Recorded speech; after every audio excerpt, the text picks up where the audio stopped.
Hey guys, how's it going today?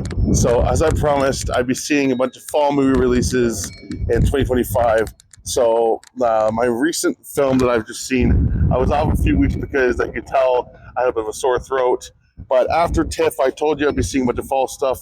So, my first fall movie release of this fall season is Paul Thomas Anderson's A One Battle After Another, starring Benicio del Toro, Sean Penn, Leonardo Dicaprio, Jason Finney, and Regina Hall. So my history with Paul Thomas Anderson films is that I've actually only ever seen, I think I've seen The Master, but I've definitely seen There Be Blood, and I really, really, really like There Be Blood. So going in, I was like, okay, I hadn't seen another film like that, like Licorice Pizza, or Punch Drunk Love, or Boogie Nights, but I was like, okay, I'm curious because anytime DiCaprio is doing something that is more zany, and well, not more zany, but just like more in line with like Wolf of Wall Street, I am generally curious. And I knew Paul Thomas Anderson was a really good director, so I was like, okay, I wanted to see what was going on.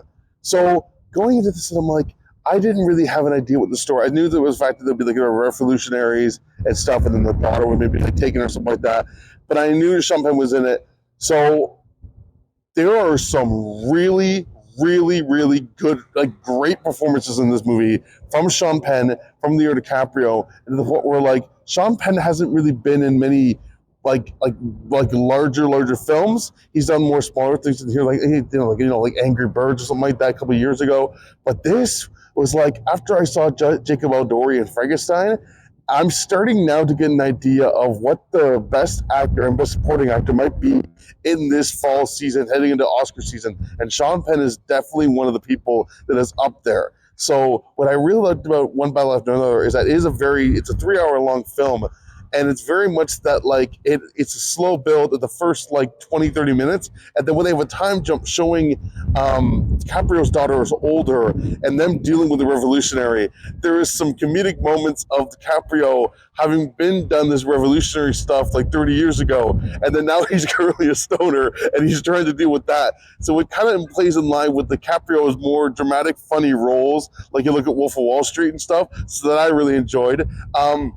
It's in my top maybe 10 or 12 films of the year because I've seen a lot of movies this year. It's not personally my top 10 or top 5, but if you're a Paul Thomas Anderson fan and you really like that style, but me that I've only ever seen There Will Be Blood, I love There Will Be Blood. I like The Master, and I haven't seen many more of his films. I think you might get away from more of it, but for me, it had some stellar performances, some really good action scenes. I saw this in D-Box, so the car scenes are really cool, and there's a really impressive car scene in the Mexican. I think it's like out in the desert, and it's like it's following the car up and down the ramps of like the desert. That was really cool. So yeah, I'd recommend seeing Don't Battle with Another if you're in for some stellar performances and some very well thought action and a really good story about survivalists in a time where it's literally one battle after another. So yeah, coming up,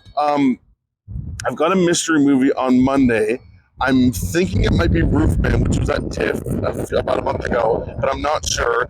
And then I've got Tron coming up. I'm going to see Tron on the weekend of Thanksgiving. That'll be a C in IMAX.